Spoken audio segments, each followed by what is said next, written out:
So this is the question in front of you, and we are discussing answer framing session part 3. In part 1, we have discussed ancient India, second medieval India, and this part third is for modern India.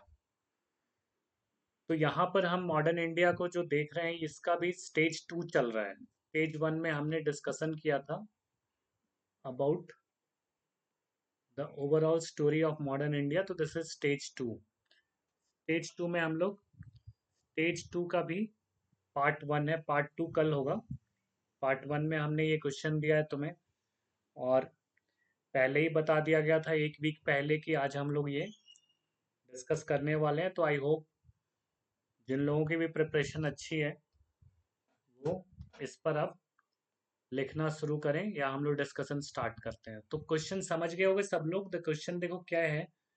Gandhi's personal traits, है ना, गांधी जी की जो व्यक्तिगत उनकी कहते हैं उनके विशेषताएं थी, गुण थे उनके, है ना, या फिर जो उनका जन जनता के लिए जो चिंताएं थी, और नए नए जो उनके राजनैतिक विचारधारा और नई पद्धतियां, है ना, नई राजनैतिक विचारधारा, novel political ideology and methods, पद्धतियां produces a powerful and enduring impact.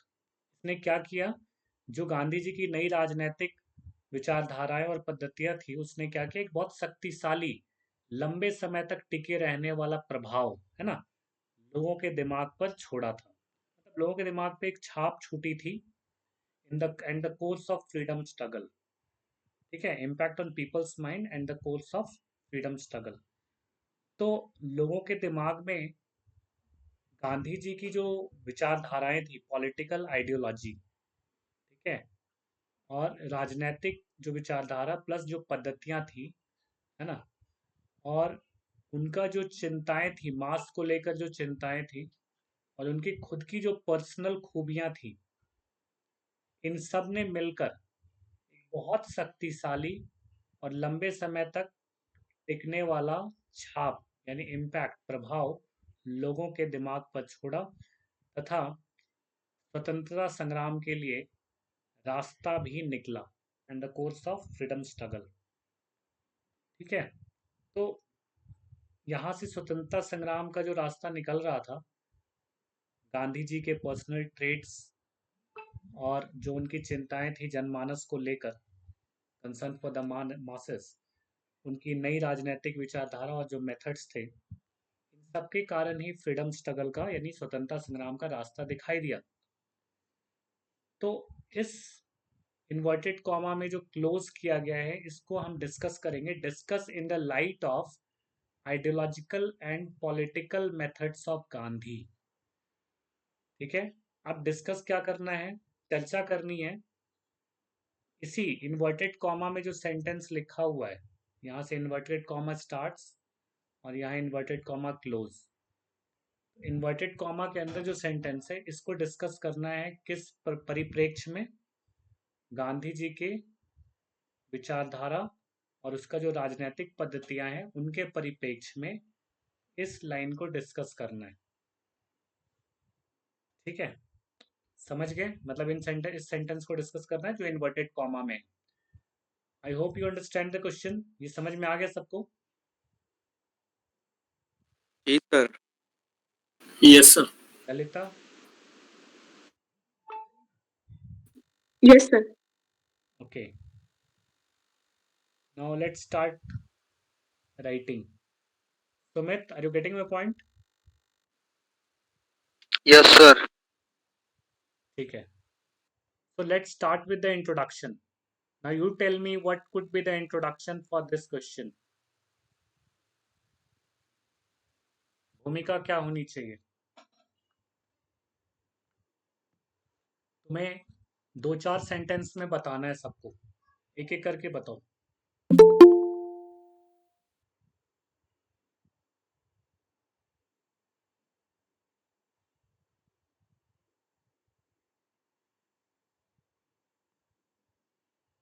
Shivli late क्यों हो तुम इतना? Sorry, sir.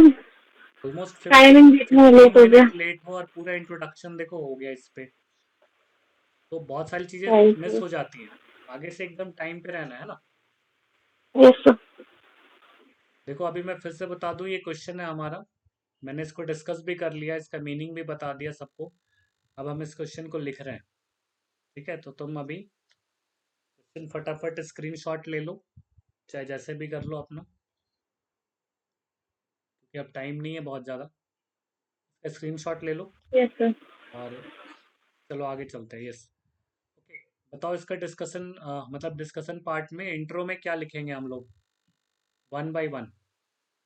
दीप बताओ, तुम्हारा ही सबसे ऊपर दिख रहा है नाम, क्या इसकी भूमिका होनी चाहिए? सर एक दो की बात मैं बोलूं, मैं थोड़ा सोच लेता हूँ। ठीक है, कोई बात नहीं। तुम बताओ धर्म।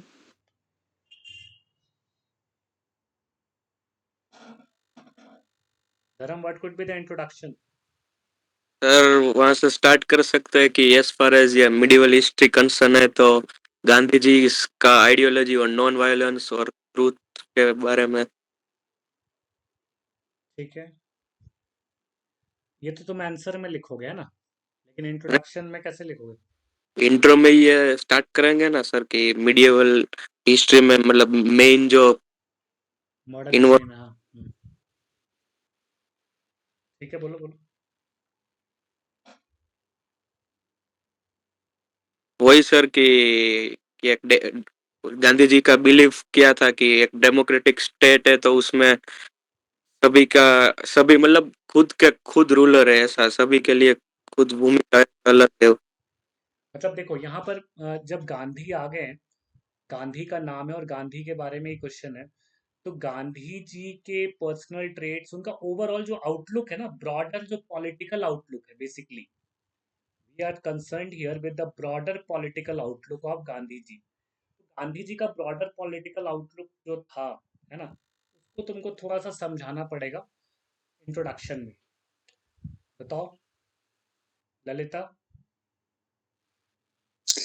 सर ये मेंशन कर एक सकते हैं कि कॉम्प्रहेंसिव कॉम्प्रहेंसिव आउटलुक बताओ गांधी जी का, हाँ। जो जैसे महात्मा गांधी का जो रिमार्केबल जो लीडरशिप है और विजनरी आइडियोलॉजी जो है वो एक इम्पोर्टेंट रोल प्ले किया है इंडिया को, लाइक एक फ्रीडम उसमें शेप देने के लिए, फ्रीडम स्ट्रगल में शेप देने के लिए, वैसे करके। ठीक है, और कोई शिवली?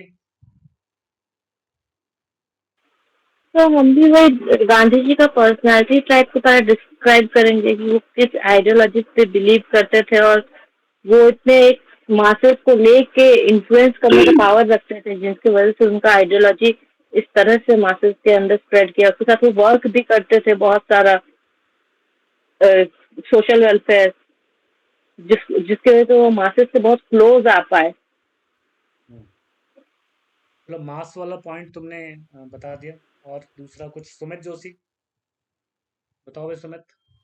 सर इसमें हम इंट्रो में जो ओवरऑल जो उनकी कैरिस्मेटिक पर्सनैलिटी थी उसके बारे में एक ओवरऑल व्यू दे सकते हैं हम्म, और उसके बेसिस पे फिर बाकी जो स्टेटमेंट है बॉडी में हम वो डाल सकते हैं। मतलब इसलिए हम क्या करेंगे कि इंट्रो में थोड़ा सा गांधी जी की ओवरऑल पर्सनैलिटी के ऊपर फोकस करके जो उनके कुछ ब्रॉडर थीम को उसमें लिख सकते हैं। For example? सर जैसे या तो हम उनका जो ओवरऑल लाइफ का है हम्म, कुछ इम्पोर्टेंट, या तो हम मोमेंट लिख सकते हैं दो तीन, जस्ट इंट्रो में नॉर्मली ज्यादा उस पर फोकस ना करते हुए हम्म, उनको कुछ इवेंट बता सकते हैं दो तीन बस, ताकि हम बॉडी में तो ओवरऑल जो स्टेटमेंट है उसके ऊपर हमको बोलना ही है। हम्म। ठीक है, तो मुझे या तो लगता है कि देखो ये जो गांधी जी के बारे में ये इन्वर्टेड कॉमा में डाला हुआ है, इसमें गांधी जी के सिर्फ पर्सनल ट्रेट, उसके बाद उसके कंसर्न मासेस को लेकर, नए नए जो पॉलिटिकल उनकी विचारधाराएं थी, नए मेथड्स थे, तो ये सब कुल मिला के इन्हीं को लिखना है अपनी लैंग्वेज में। ठीक है, इन्हीं चीज़ों को, मतलब मैं एक आसान सा तरीका बता रहा हूँ कि ये जो तुम्हारे इन्वर्टेड कॉमा में दिया हुआ है, इसको अपनी लैंग्वेज में भी लिख दोगे ना, तो तुम्हारा एक बढ़िया सा इंट्रोडक्शन रेडी हो जाएगा, क्योंकि है तो इसी पे तो डिस्कस करना है हमें। तो यहाँ पर इंट्रो ये भी हो सकता है कि Gandhi ji comprehensive political, basically Gandhi का रोल क्या है, पॉलिटिक्स में ही तो है, फिलोसोफर का तो रोल हमें नहीं लिखना है उसमें। तो उनका जो कॉम्प्रहेंसिव आउटलुक है दैट शुड बी, हमें वट एवर जो हम लोग लिखेंगे उसका जो थीम होगा वो पॉलिटिकल आउटलुक को ही फोकस करना होगा। What you can right here, तो मैं लिख भी दे रहा हूँ, Gandhi's, what you can right here, Gandhi's comprehensive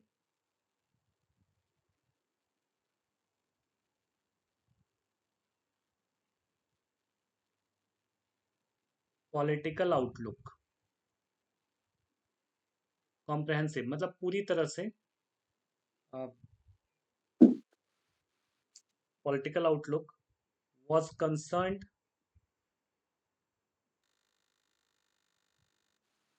देखो जब तक कुछ इवेंट नहीं बताओगे ना, थोड़ा सा मतलब कह सकते हो कि आंसर स्कोरिंग नहीं होता है।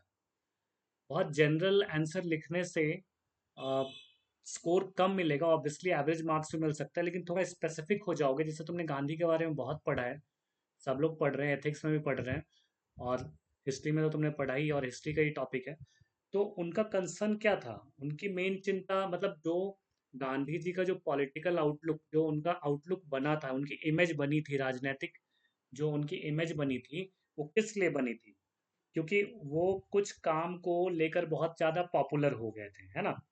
तो उनका पॉपुलैरिटी का रीज़न यही था, political outlook was concerned with, वही हम यहाँ पे लिख रहे हैं, हिंदू मुस्लिम यूनिटी, एक तो ये था, है ना। तो इस तरह से तुम्हें थोड़ा सा अगर डाल दोगे इसमें ना हिंदू मुस्लिम यूनिटी, तो तुम्हें लगेगा अच्छा, तो तुम्हें पता है कि तुम गांधी जी के इस इमेज को भी जानते हो, जो उनके पॉलिटिकल आउटलुक को बना रहा है, हिंदू मुस्लिम यूनिटी, है ना। और क्या था, बहुत ज़्यादा वो हरिजन पे बात करते थे, अपलिफ्टमेंट पे, तो ये भी लिख सकते हो, अपलिफ्टमेंट ऑफ हरिजन। मतलब कोट करना पड़ेगा तुम्हें थोड़ा सा कि भाई ये सब, यही चीज़ें गांधी जी को नेशनल हीरो बना गई, है ना। नेशनल हीरो क्यों कहला रहे थे, इन सब कामों की वजह से। Okay, and the end of, और वो चाहते थे कि शोषण खत्म हो, है ना, एंड ऑफ एक्सप्लॉयटेशन, शोषण के इंग्लिश यही होता है, end of exploitation, what exploitation of depressed, यानी कि जो वीकर सेक्शन है, ठीक है, डिप्रेस्ड एंड वेमेन, तो इन चीज़ों पे गांधी जी थोड़ा फोकस करते थे, चाहते थे कि वो खत्म हो, तभी उनका एक पॉलिटिकल आउटलुक निकल के आता है ना।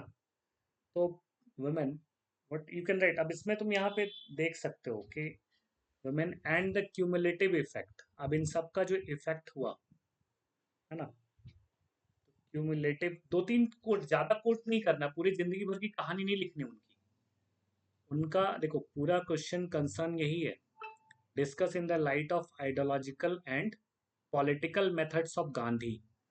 तो यहाँ उनकी विचारधारा, और विचारधारा जो है वो राजनीति से संबंधित है, पॉलिटिक्स से संबंधित है, तो इस पे ही बात करना है हमें।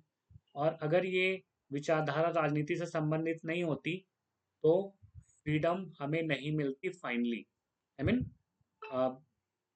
गांधी जी के द्वारा, जो उनके द्वारा उनका कंट्रीब्यूशन जो था, उसमें हमें वो फ्रीडम नहीं मिलती।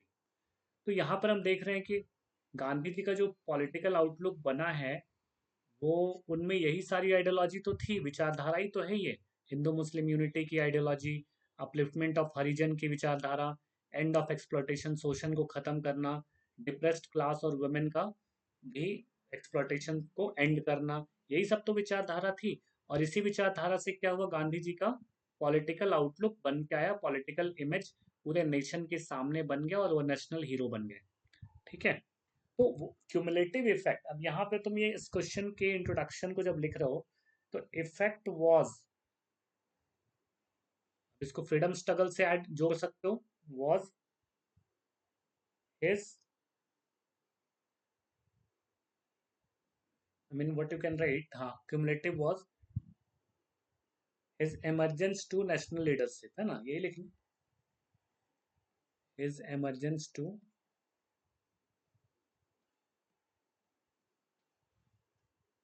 नेशनल लीडरशिप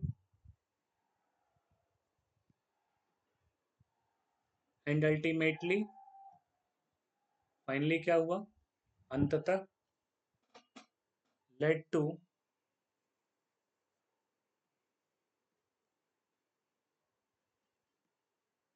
इंडियन इंडिपेंडेंस, आज़ादी मिली हमें, है ना, इन 1947 थ्रू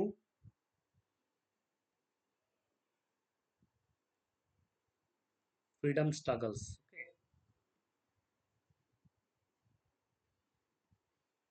ठीक है, ये इंट्रोडक्शन इस तरह का लिख सकते हो।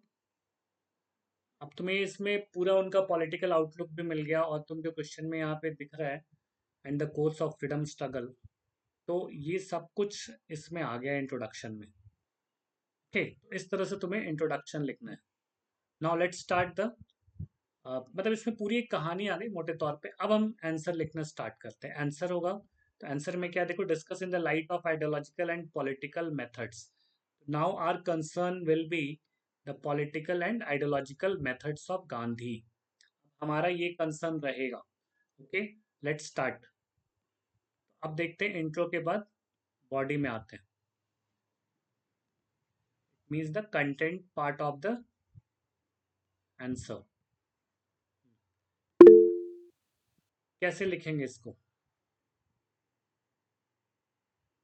यस सुमित, पूछना चाहते हो, बोलो। सर आप ना स्टार्टिंग में एक चीज बता देते कि ये 150 के लिए हम जा रहे हैं या 250 वर्ड के लिए? ओके ओके, चलो 200 का कर लेते हैं, 200 वर्ड्स। इसी में तुम्हारा मुझे लगता है कितना वर्ड हो गया, 30 वर्ड के आसपास ये हो गया। ठीक है, इंट्रोडक्शन का वर्ड लिमिट ठीक है, बिल्कुल सही है। अब चलते हैं बॉडी पे, कंटेंट पे। अब इसमें पॉइंट्स डालने, यहाँ तुम्हारा टेस्ट है। कुछ लोगों को तो पहले से पता था, इन्फॉर्म था, कुछ लोगों को इन्फॉर्मेशन नहीं मिली थी, फिर भी ट्राई करो क्या लिखना है इसमें। यस, अब इसको इंट्रोडक्शन हो चुका है हमारा, ठीक है। अब इंट्रोडक्शन के बाद हमें इस पॉइंट पे ध्यान देना है, किस पर? अभी बता दिया मैंने, पॉलिटिकल और आइडियोलॉजिकल मेथड्स पे, ठीक है, आइडियोलॉजिकल एंड पॉलिटिकल मेथड्स पे। Let's start. हाँ, अब बताओ इसमें जो आंसर होना चाहिए वो किस तरह से, हम कौन कौन से पॉइंट हमें इसमें डालने चाहिए, पॉइंट्स बताओ बस। अब स्टार्ट करने की जरूरत नहीं है, इंट्रोडक्शन हो चुका है। Yes, one by one. Sir non violence वाला मेथड, सत्याग्रह वाला। ठीक है, एक पॉइंट वो है, नॉन सर वायलेंस। तो सर जो गांधी जी के कुछ क्या वो बोलते हैं शायद उनको, जो उनके कुछ वचन या वैसे वो उन्होंने दिए थे, आई थिंक 10 दिए थे शायद, 7 या 10, मुझे एग्जैक्टली याद नहीं है, बट उसमें से हम कंटेंट निकाल सकते हैं। गांधी जी के वचनों में से, ठीक है, वो भी है, वो भी काम कर सकता है। हाँ बोलो दीप, तुम भी कुछ कहना चाह रहे हो? सर इसका मेन बॉडी में मैंने जो लिखा है, गांधी जी केवल राजनीतिक, नैतिक और धार्मिक ही नहीं थे, बल्कि पारंपरिक और आधुनिक और सरल एवं जटिल व्यक्ति भी थे। यह कई पश्चिम प्रभावों का प्रतीक है जिनको गांधी जी ने उजागर किया था। केवल यह प्राचीन भारतीय संस्कृति में निहित है तथा सार्वभौमिक, नैतिक और धार्मिक सिद्धांतों का पालन भी करते थे। क्या एक चीज मैं क्लियर कर दूं सबसे पहले, ताकि तुम्हारा माइंड उधर डेविएट ना हो। First thing is, we need not to write the political activities of Gandhi ji, ठीक है। यहाँ पर हम गांधी जी के राजनीतिक सक्रियता को या कार्यों को नहीं देखने वाले, है ना। जैसे खेड़ा सत्याग्रह हो गया, चंपारण सत्याग्रह हो गया, ये सब नहीं देखना है ना। रॉलेट सत्याग्रह, जलियांवाला बाग, ये सब नहीं करना है हमें यहाँ पे। ये दिमाग में लाने की जरूरत नहीं है। दैट इज एक्टिविटीज, उनको हम एक्टिविटीज बोलते हैं। वो राजनीतिक, उनकी सक्रियता थी या राजनीतिक कार्य थे। हमें क्या करना है, हमें सिर्फ पॉलिटिकल और आइडियोलॉजिकल मेथड्स यानी वो पद्धतियां, वो मेथड्स जिनके थ्रू उन्होंने ये एक्टिविटीज की थी। But we should not, we need not to focus on the activities, we have to focus on what, only the methods. ध्यान रखना इस क्वेश्चन में यहीं पे गड़बड़ी होती है, लोग समझ नहीं पाते क्या लिखना है। यहाँ पे कई लोग ऐसे होंगे, यहाँ नहीं मतलब एग्जामिनेशन हॉल में कई लोग ऐसे होंगे जो इस पर इसको भी लिख के आएंगे, पॉलिटिकल एक्टिविटीज चंपारण सत्याग्रह वगैरह भी लिख कर आएंगे, जो कि बिल्कुल ही गलत आंसर हो जाएगा। अब मेरी बात समझ गए। अब ये बताना है तुम्हें कि जो पॉलिटिकल एक्टिविटीज हुई थी उनका मेथड क्या होता था। अभी ललिता ने एक बताया है, दैट इज ट्रू, कि भाई नॉन वायलेंस है ना, truth and non violence. Sir और एक स्वराज, हाँ स्वराज। फिर वो सर्वोदया सर, यूनिवर्सल अपलिफ्टमेंट। हाँ एक एक करके, एक एक करके। ट्रुथ एंड नॉन वायलेंस, तो ये गांधी जी का एक मेथड है, ठीक है, उनके पॉलिटिकल आइडियोलॉजी का भी और पॉलिटिकल एक्टिविटी का भी और आइडियोलॉजी का भी। तो सत्याग्रह जो किसने बोला था अभी, सत्याग्रह? ललिता। हाँ तो दैट इज उसी में आएगा। Truth and non violence is part of what, satyagraha. इस मेथड को ही सत्याग्रह कहते हैं, सत्य के लिए आग्रह करना, लेकिन हमें उसमें हिंसा नहीं, हिंसा नहीं करनी। स्वदेशी। हाँ मतलब हिंसा नहीं करनी है, नॉन वायलेंस होना चाहिए और सत्य से चिपके रहना है, ट्रुथ से चिपके रहना है, विदाउट वायलेंस। क्योंकि गांधी जी का एक मेथड तो था ही ना। तो इस पे थोड़ा सा डिटेल बात कर लेते हैं, फिर नेक्स्ट पॉइंट पे आते हैं। ओके ललिता, तुमने ये पॉइंट बताया तो तुम्हें स्टार्ट करो, इस पे और क्या लिखना है इसके बाद, फटाफट बताओ। और क्या लिखोगे, क्या पढ़ा है तुमने थोड़ा बहुत भी?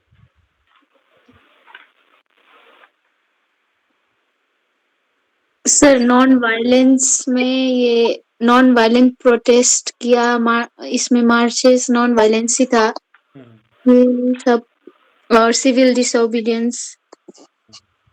ठीक है, वो तो मूवमेंट था, दैट इज मूवमेंट। पर हाँ इसी मेथड पे बेस्ड था, ठीक है।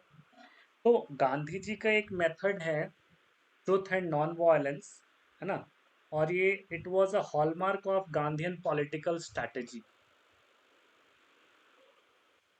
वाज द हॉलमार्क ऑफ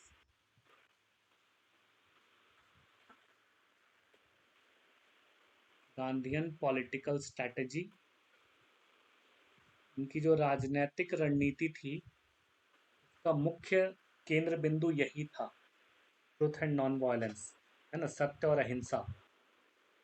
तो ये उनका एक कहते हैं मेथड था, एक आइडियोलॉजी थी जो पॉलिटिकल एक्टिविटीज को जन्म देती है आगे चल के।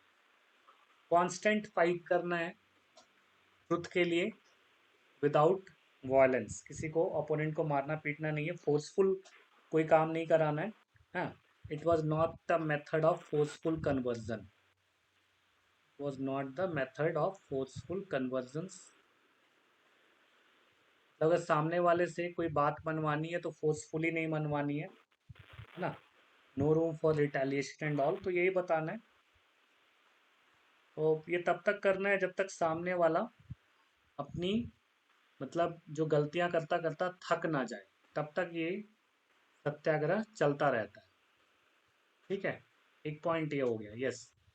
सर नेक्स्ट इसका पॉइंट। ओरिजिन सकते हैं, जैसे कि वो उपनिषद और महावीर और बुद्धा के टीचिंग से भी ये पता चलता है, ऐसा करके सत्याग्रह। ठीक है, बुद्धा का टीचिंग पता चलता है, लेकिन जरूरत नहीं होगा उतना ज़्यादा, पर लिख सकते हो तुम थोड़ा सा, क्योंकि देखो आइडियोलॉजी में गांधी जी का देना है, तुम बुद्धा और उसका डालोगे ना तो थोड़ा सा कॉन्फ्लिक्ट जैसा हो जाएगा, क्योंकि इनका जो है एस्पेक्ट वो पॉलिटिकल एस्पेक्ट है। बुद्धा और उसका जैन का क्या था, रिलीजियस था, उनका धार्मिक था ना, उनका पॉलिटिकल नहीं था मामला, उनका धार्मिक मामला था, तो उसको मत ही लिखो, ज़्यादा अच्छा है, थोड़ा सा फंसने वाली स्थिति आ सकती है। ठीक है, चलो नेक्स्ट पॉइंट बताओ, कौन बताएगा? शिवली बोलो। इसमें सर्वोदया का जो पॉलिसी था, upliftment of villages, upliftment of weaker section, हाँ ठीक है, वो ये आइडियोलॉजी। मतलब सोशल अपलिफ्टमेंट कह सकते हो, है ना? हाँ हाँ। That is a part of social upliftment. तो ये भी उनका एक मेथोडोलॉजी था। कंस्ट्रक्टिव प्रोग्राम्स चलाए थे उन्होंने बहुत सारे सोशल अपलिफ्टमेंट के लिए, गांधी जी ने। तो ये पॉइंट भी बिल्कुल लिख सकते हो, क्योंकि वो चाहते थे कि भाई सोशल अपलिफ्टमेंट में क्या क्या आ गया था, वही हिंदू मुस्लिम यूनिटी, ये भी मेंशन कर दोगे तुम? सोशल अपलिफ्टमेंट, देखो जब भी लिखो आंसर तो ये सब मेंशन करना, एग्जाम्पल और इवेंट्स मेंशन करना मत भूलना। अगर ये मेंशन नहीं करोगे तो तुम्हारा आंसर इनकम्प्लीट होगा। I am telling you, incomplete, totally incomplete होगा। तो हिंदू मुस्लिम यूनिटी, देन और क्या किया था उन्होंने? अपलिफ्टमेंट ऑफ हरिजन्स, है ना? अपलिफ्टमेंट ऑफ हरिजन्स, और क्या क्या था? वो विलेज का, रेजिंग द वो status panchayat of women. System के लिए, ठीक है, कॉटेज इंडस्ट्री। बिल्कुल सही है, स्टेटस ऑफ वुमेन। और बताओ भाई, तुम लोग भी बता सकते हो, ऐसा नहीं कि कोई एक ही बंदा बोलेगा। इसमें और भी एग्जाम्पल बताओ, ठीक है? Cottage industries, development of cottage industries,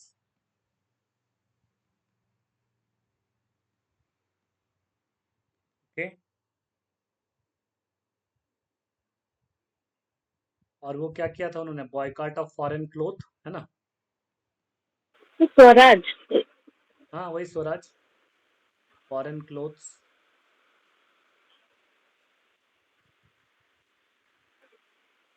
and liquor. तो ये दूसरा पॉइंट में नहीं आएगा? इसमें तो मतलब ये थर्ड पॉइंट पे नहीं आएगा कि वो स्वराज को प्रमोट करना, स्वदेशी स्वदेशी को नहीं, प्रमोट स्वदेशी करना? ना, स्वदेशी को प्रमोट करना, हाँ ठीक है। सर, स्वदेशी का, स्वदेशी वाले में आ जाएगा, बिल्कुल ठीक कह रहे हो। तो swadeshi is a part of constructive programme for social upliftment. Swadeshi क्यों था? स्वदेशी इसीलिए तो था ताकि सोशल अपलिफ्टमेंट हो समाज में। जैसे तुम्हारा लाइवलीहुड के लिए जो लोग काम करते थे, मैनुअल लेबरर्स थे, उनका अगर काम बंद हो जाएगा तो उनका सोशल अपलिफ्टमेंट होगा क्या? नहीं होगा ना। तो हम्म। स्वदेशी का जो नारा दिया था गांधी जी ने, that is for the social upliftment, है ना? वो इसके अंदर भी लिख सकते हो, चाहे हाईलाइट करके भी लिख सकते हो इसको थोड़ा बहुत, इसको अलग से भी चाहो तो हाईलाइट कर दो, है ना? It was Gandhi believed in स्वदेशी, कह सकते हो। तो स्वदेशी उनके अकॉर्डिंग क्या था? वाज अ मैनुअल लेबर, है ना? हम्म। मैनुअल लेबर फॉर लाइवलीहुड, यही तो कंसर्न था उनका। yes। तो ये जब कंसर्न था तो इससे क्या होगा भाई? स्टेटस अपलिफ्टमेंट होगा ना, कम से कम सोशल अपलिफ्टमेंट तो होगा इंसान का, है ना? हम्म। तो यही है। और बताओ इसके बाद। ट्रस्टीशिप। हाँ, दीप बोलो। ट्रस्टीशिप। ट्रस्टीशिप, जी। फॉर एग्जाम्पल कुछ बताओ इसमें। जैसे मैंने 3 लाइन में लिखा हूँ, ट्रस्टीशिप एक सामाजिक आर्थिक दर्शन है जिसे गांधी जी द्वारा प्रतिपादित किया गया था। यह अमीर लोगों को एक ऐसा माध्यम प्रदान करता है जिसके द्वारा वे गरीब और असहाय लोगों की मदद कर सके। हम्म, ऐसे। ठीक है, वो कहते थे exploitation of poor by the rich, है ना? जी। अमीर जो है गरीब को एक्सप्लॉइट करता है। और ब्रिटिश जो आए थे इंडिया में, वो वही कर रहे थे अकॉर्डिंग टू गांधी जी। ठीक है, इसको मतलब अगर तुम लिखना चाहोगे तो जस्टिस में इसको इसी में पॉइंट डाल सकते हो, सोशल अपलिफ्टमेंट में डाल दो दीप। क्योंकि देखो, तो उनका एक्टिविटीज था, यहाँ पे मैं तुम्हारी बात लिख रहा हूँ जो अभी दीप ने बताया, उसको डिस्कस करते हैं हम लोग। तो उनका जो सोशल ट्रांसफॉर्मेशन, है ना, सोशल ट्रांसफॉर्मेशन का जो सपना था, उसमें सबसे बड़ी बात यही थी कि वो हिंदू मुस्लिम यूनिटी या फिर ये सब जो मैंने अभी लिखवा है, raising the status of women, है ना। तो गांधी जी का अल्टीमेट जो एम था वो सिर्फ ये नहीं था कि भाई हमें पॉलिटिकल फ्रीडम चाहिए, ठीक है। Political freedom was not only the aim of Gandhi ji. It was not the solely, I mean, it is one of the aim of Gandhi ji. It was not only aim of the Gandhi ji कि हमें political freedom चाहिए, काम खत्म हो जाएगा। वो masses की life of dignity of masses को भी लेकर कंसर्न थे। Life of dignity for the masses, वो सम्मान के साथ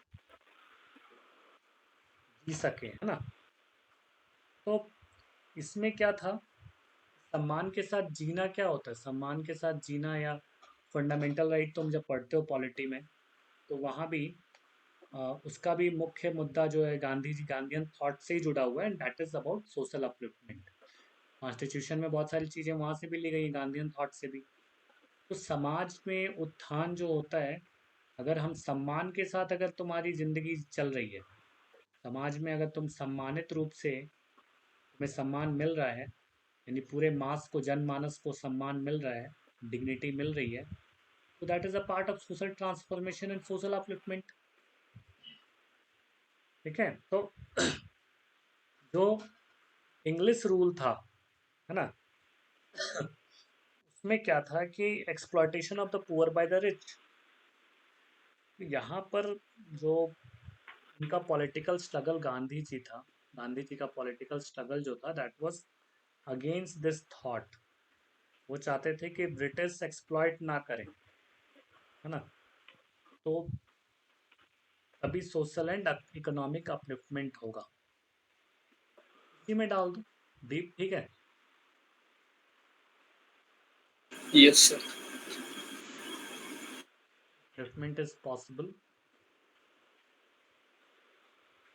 अपलिफ्टमेंट ऑफ डिप्रेस्ड क्लास, ऐसे लिख लो इसको।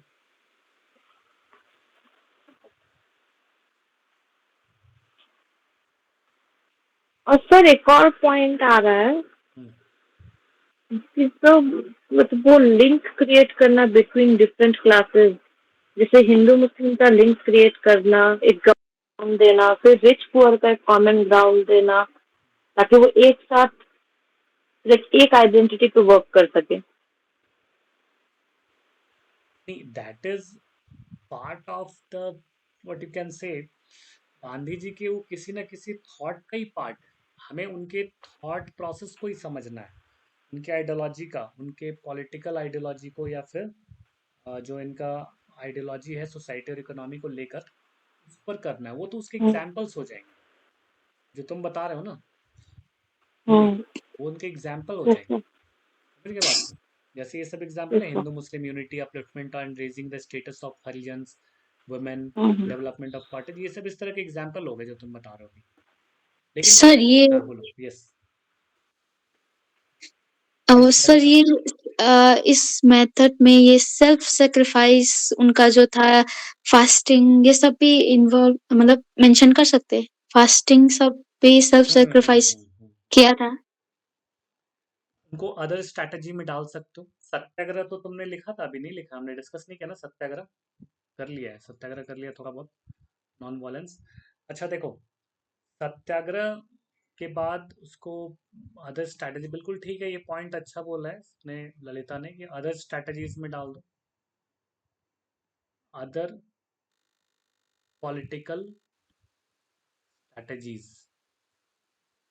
मेन बात तो हम पॉलिटिकल स्ट्रैटेजी की बात कर रहे हैं। पॉलिटिकल अदर स्ट्रैटेजी क्या थी उनकी अपार्ट फ्रॉम द सत्याग्रह? उनका था कि भाई फास्ट वगैरह पे नॉन कॉपरेशन, है ना, हंगर स्ट्राइक, सब लिख लो, ठीक है।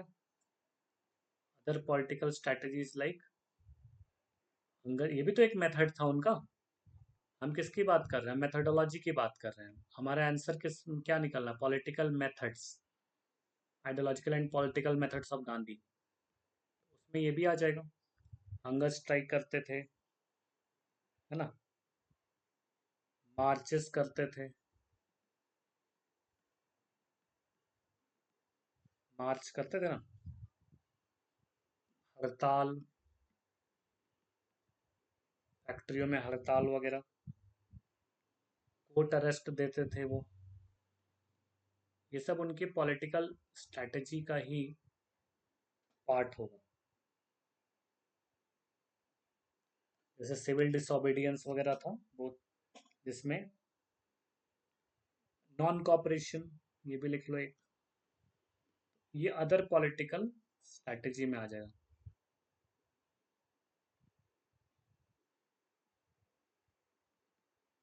ओके, इस तरह की चीजें भी वो करते थे गांधी जी, है ना। अपना स्पिरिचुअल स्टेमिना भी दिखाते थे लोगों को, भूखे रह के। काफी था उनके अंदर स्टेमिना। गांधी जी के बारे में तुम्हें क्या लगता है? What do you feel about Gandhi ji in general? Active and passive mode, हाँ ठीक है सुमित। गांधी जी को तुम कैसे इंसान के रूप में देखते हो इन जनरल? क्या वो नॉर्मल इंसान थे या कुछ अलग थे?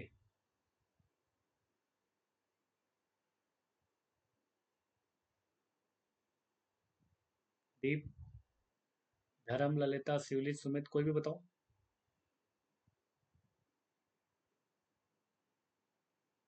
Charismatic, he was charismatic. और कोई? सर अगर मैं बोलूँ दो हाँ चार लाइन, हाँ, बोलो बोलो, गांधी जी के बारे में दो चार लाइन। गांधी जी धर्म व नैतिकता में अटूट विश्वास रखते थे। मैं भी इसे लिख रहा था वही। उनके लिए धर्म और प्रथाओं व आडम्बरों की सीमा में बंधा हुआ नहीं था। आज गांधी जी के अनुसार धर्म विहीन राजनीतिक मृत्यु जाल है। धर्म और राजनीति का यह अस्तित्व ही समाज में बेहतरीन के लिए नींव तैयार करता है। गांधी जी साधन व साध दोनों की शुद्धता पे बल देते थे। उनके अनुसार सृष्टि ही सब कुछ है। ठीक है, बिल्कुल ठीक है। गांधी जी जो भी काम आज तक कर गए, है ना, उनके पीछे उनकी पर्सनालिटी का रोल तो है ही। और personality is a part of ethics. जब तुम एथिक्स पढ़ते हो तो उसमें एथिक्स 3 टॉपिक से मिलके बना है, तुम्हें पता ही है, फिलोसफी, ओबैड एंड साइकोलॉजी। साइकोलॉजी का जब तुम इंट्रोडक्टरी पार्ट देखते हो तो पर्सनालिटी ट्रेट्स के बारे में तुमको पढ़ाया जाता है। तो गांधी जी की जो पर्सनालिटी थी, ऑब्वियसली वो नॉर्मल नहीं थी, वो एबनॉर्मल, एबनॉर्मल भी नहीं थी, एबनॉर्मल नेगेटिव वर्ड है, मतलब नॉर्मल से थोड़ा ज़्यादा थी, उनकी पर्सनालिटी हटके थी। और वो स्पिरिचुअली, मेनली स्पिरिचुअली बहुत साउंड थे। जो आदमी एक बार स्पिरिचुअली साउंड हो जाएगा ना, उसके पास बहुत ताकत आ जाती है, बहुत एनर्जी आती है उसके अंदर, इतना पॉजिटिव एनर्जी आती है तुम इमेजिन नहीं कर सकते। और इसीलिए लोग स्पिरिचुअली उठने की कोशिश करते हैं। जिस दिन तुम स्पिरिचुअली उठ गए ना, तुम कोई भी काम जिस पे हाथ डालोगे वो काम तुम्हारा हो जाएगा, रुकेगा ही नहीं। तो गांधी जी उस स्टेज में पहुंच चुके थे। उसको एक स्टेज का नाम भी देते हैं, सेल्फ एक्चुअलाइजेशन की स्टेज आती है मैस्लो की थियरी के अकॉर्डिंग। वहां पहुंच चुके थे गांधी जी। तुम भी पहुंच सकते हो कभी भी। कभी कभी तो कोई इंसान मर भी जाता है तो भी नहीं पहुंच पाता वहां। मतलब मरते मरते भी वो सोचता है 4-5 लाख और कहीं से मिल जाए, उसका काम हो जाए। तो वो स्टेज अलग होती है लोगों की, हर आदमी की स्टेज अलग है। और तुम्हारे अंदर भी अगर वो स्पिरिचुअल इन्हेंसमेंट हो गई तो तुम्हारे लिए आईएएस बनना बहुत मुश्किल नहीं होगा, बहुत आसान हो जाएगा। चलो खैर आगे चलते हैं। आ, और बताओ नेक्स्ट पॉइंट।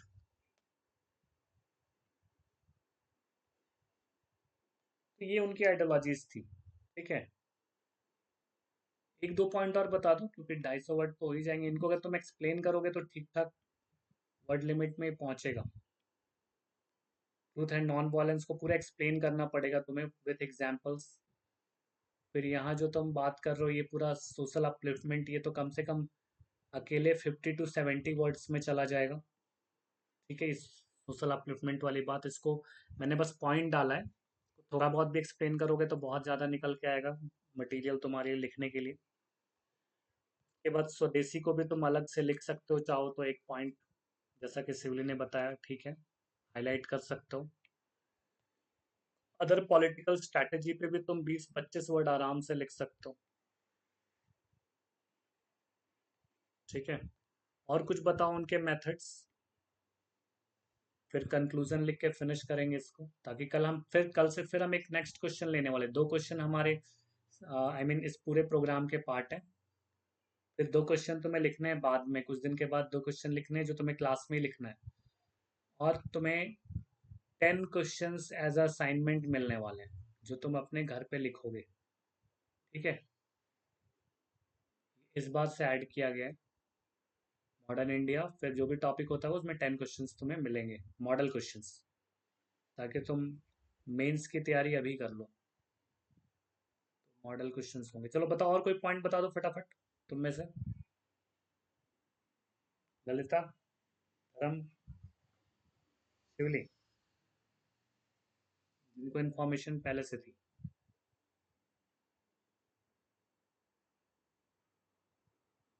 गांधी जी के बारे में एक बहुत खास बात जो तुम लोग मिस कर रहे हो, और मुझे ये बात पर्सनली बहुत अच्छी नहीं लगती थी, मैं कई बार ऑफलाइन क्लासेस में भी बोल चुका हूँ कि ये मेथड गांधी जी का I never like it, I never like it. क्या अप्रोच है, कोई भी मूवमेंट वो करने के बाद वापस उसको खींच लेते थे, है ना, दैट इज, बोलते हैं उसको प्रेशर एंड कॉम्प्रोमाइज वाला मोड था उनका। प्रेशर ब्रिटिश गवर्नमेंट पे डालते थे और फिर वो कॉम्प्रोमाइज कर लेते थे ताकि नेगोशिएशन का रास्ता खुला रहे। ठीक है, ये उनका की एस्पेक्ट था, it was one of the key aspect of his political strategy. ठीक है, लाला लाजपत राय को डंडे पड़ गए, वो मर गए, गांधी जी पीछे चले गए। तो इस तरह के जो एस्पेक्ट्स थे वो भी गांधी जी इसका पूरा ध्यान रखते थे कि उतना ही दबाव डालना है जिसपे मामला खराब ना हो और ब्रिटिश गोली वोली चला के सबको मार न दे, है ना। तो दबाव भी डालना है और कॉम्प्रोमाइज भी कर लेना। लेकिन ये अप्रोच कहीं ना कहीं से गांधी जी को बहुत कंफर्ट जोन में ले गई। गांधी जी कॉम्प्रोमाइज जब कर लेते थे उनको जेल में बहुत आराम से सारी सुविधाओं के साथ रखा जाता था, और बाकी लोगों पर भी कुछ कुछ छोटे मोटे मुकदमे या केसेस डाल दिए जाते थे। क्योंकि जब आप आंदोलन करते हो तो उसको वहां तक ले जाओ, मतलब ये मेरा मानना है, कॉम्प्रोमाइज करना ठीक है, दिस इज अ मेथड। मैं नहीं कह रहा हूँ ये मेरे लिए हो सकता है गलत हो, लेकिन इट इज नॉट, उनके लिए गलत नहीं था उस सिचुएशन में, उस टाइम में हो सकता है वो गलत नहीं था, है ना, या जो लोग उनके साथ थे उनके लिए भी गलत नहीं था। और हो सकता है इस मेथड से उन्होंने कई सारे अपने डिमांड जो थी, उनकी मांगे थी, उन्होंने ब्रिटिश गवर्नमेंट से मनवा भी ली थी। अपनी अपनी थॉट है, तो इसको भी तुम पॉइंट आउट करोगे कि भाई promise and pressure and compromises, तो ऐसे लिख सकते हो। गांधी सुलह, सुलह होता है ना, सुलह जैसे आजकल मोदी जी करवा रहे हैं यूक्रेन और रशिया के बीच में। गांधी सोड अ रिकॉन्सी कॉन्सिलिएटरी, ऐसे लिखो, अप्रोच। ठीक है, approach and compromising attitude.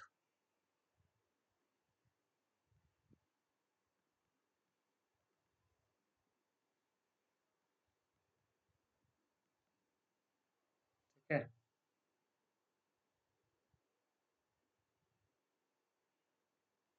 To keep the door open for negotiation, ऐसे लिख लो, ताकि नेगोशिएशन के लिए दरवाजे खुले रहें।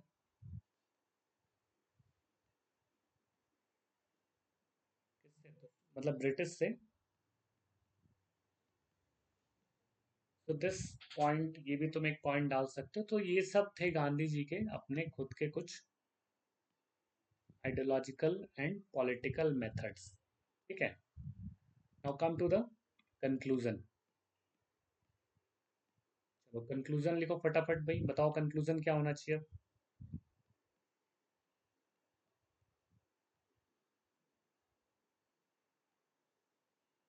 What should be the conclusion?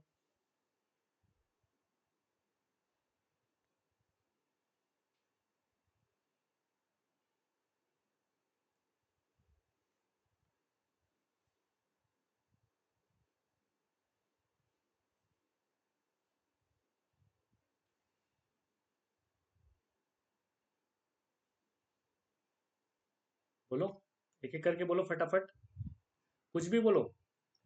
देखो तुम 25 में तुम्हें एग्जाम ये क्लियर करना, और मैं चाहता हूँ तुम जितने लोग हो, है ना, 10 बच्चे भी हो तो 10 क्लियर कर ले।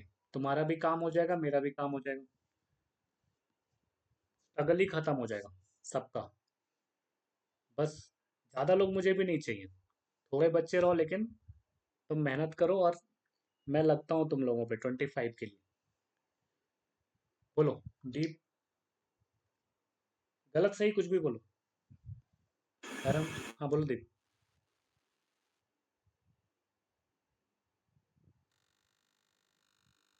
धर्म, सर ये लिख सकते हैं कि सर वो 4 पिलर्स, ट्रूथ, सत्याग्रह, सर्वोदया और स्वराज, हम्म, के वो 4 पिलर सिग्निफाइज करते हैं कि गांधी जी का इंडिपेंडेंस के लिए क्या मेन रोल था। थोड़ा सा डेविएट हो रहा है थोड़ा सा, क्योंकि हमें वापस उसी पे आना है, उनके पर्सनालिटी पे, आइडियोलॉजी पे ही आना है कंक्लूजन में भी। तो लिख सकते हो, तुम्हारा गलत नहीं है, वो भी डाल सकते हो, कंक्लूजन तो चलता है इतना, लेकिन फिर भी थोड़ा और इफेक्टिव बनाओ। ललिता,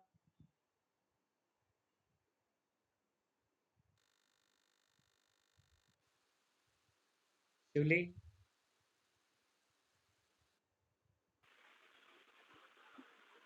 सर यही बोल सकते हैं कि इतने सारे फीचर्स को साथ में कंबाइन करके अप्रोप्रिएट मेजर्स, राइट टाइम पे right measures and dynamic leadership की वजह से वो एक मास स्ट्रगल और मास फ्रीडम स्ट्रगल को अंजाम दे पाए, जिसकी वजह से like we are indebted to him.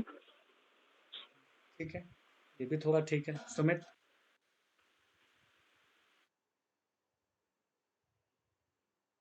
Yes sir. हाँ, क्या कंक्लूजन लिखना चाहिए तुम्हारे हिसाब से?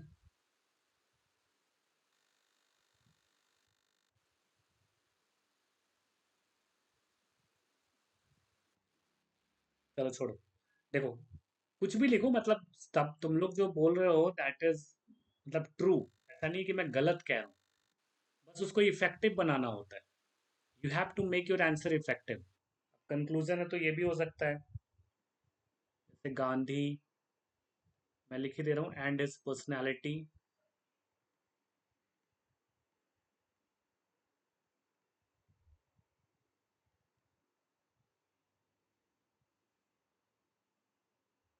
वो भी लिख लो, हिज आइडियोलॉजी, क्योंकि मेंशन है क्वेश्चन में,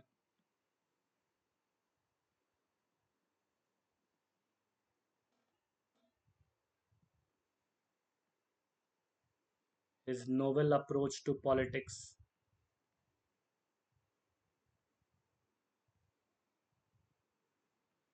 क्योंकि और कुछ लिख ही नहीं सकते इस वाले क्वेश्चन के लिए। मैंने कहा ना, वही चीजें दोहरानी है, अपनी लैंग्वेज में लिख लो। Ideology is novel approach to politics, और तुम लोग जो कह रहे हो वो भी लिख लो, एंड इज टेक्निक्स ऑफ सत्याग्रह। और इसमें धर्म की भी बातें लिख सकते हो, कोई दिक्कत नहीं है। इफेक्टिव बनाना है कुल मिला के,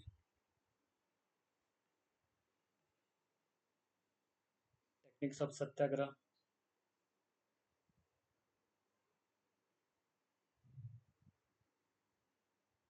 enabled his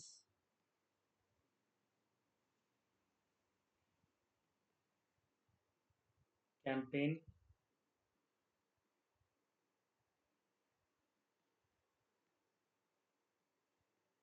become the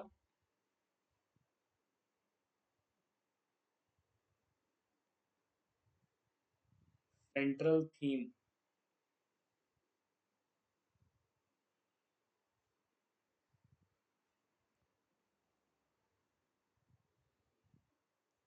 for the clarity about freedom struggle. तभी मेरी तरफ से ये जरूरी नहीं कि जो मैं लिख रहा हूँ यही सही, मतलब इसको ही लिखना है. This is one of the idea जो मुझे लग रहा है. Freedom struggle and independence, Indian independence. ठीक है. तो गांधी जी की इसी पर्सनालिटी ने, आइडियोलॉजी ने, उनके नोवल अप्रोच ने, पॉलिटिक्स ने, टेक्निक्स ऑफ सत्याग्रह वगैरह ने ही फाइनली हमें फ्रीडम स्ट्रगल और इंडिपेंडेंस दिलवाया. इस तरह की बातें कंक्लूड कर सकते हो भाई, और तो कुछ है नहीं इसमें बहुत ज्यादा. ठीक है. So this is all about today's question.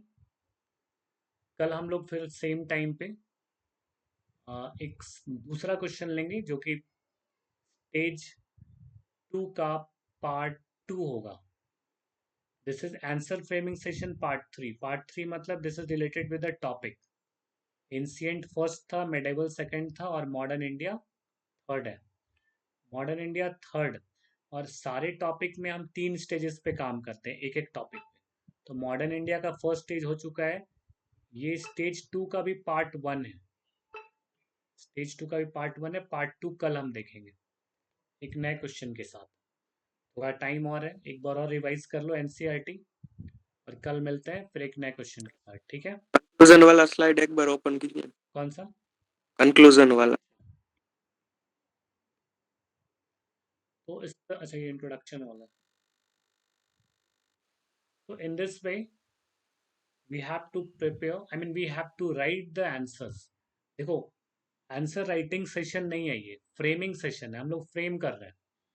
और फ्रेम कैसे कर रहे हैं? डिस्कशन के थ्रू. सो दैट तुम्हें याद होंगी कुछ चीज़ें कि हाँ ऐसे हमें करना होता है और इस तरह से हम कर सकते हैं. तो ये सैंपल हमारे पास आ जाता है और इसको हम अप्लाई और भी क्वेश्चन में कर सकते हैं. यूपीएससी का चाहे कोई भी क्वेश्चन हो, वहाँ तुम जाके इसको अप्लाई कर सकते हो. इस तरह से, इसी को नहीं, एग्जैक्टली इसी को नहीं, बट इस तरह से कर सकते हो. तो तुम्हें मैं थोड़ा सा टाइम दूंगा तुम लोगों को स्टेज 3 के लिए. स्टेज 3 में टेस्ट होता है तुम्हारा 2 क्वेश्चन का मॉडर्न इंडिया से. 3-4 दिन के बाद ये टेस्ट हो जाएगा. तुम्हें क्लास में लिखना है और उसके बाद मैं 10 क्वेश्चन असाइनमेंट के लिए दे दूंगा उसी टेस्ट के बाद, ताकि करते भी रहो घर पे, या फिर बीच में भी कभी दे सकता हूँ. ठीक है. देख लेते हैं. चलो फिर तो गुड नाइट आज के लिए. कल फिर सेम Good night, टाइम पे sir. 9 बजे, है ना. Good night to all of you right. And all the best. Thank you, sir. All the best. Thank you, sir. Thank you.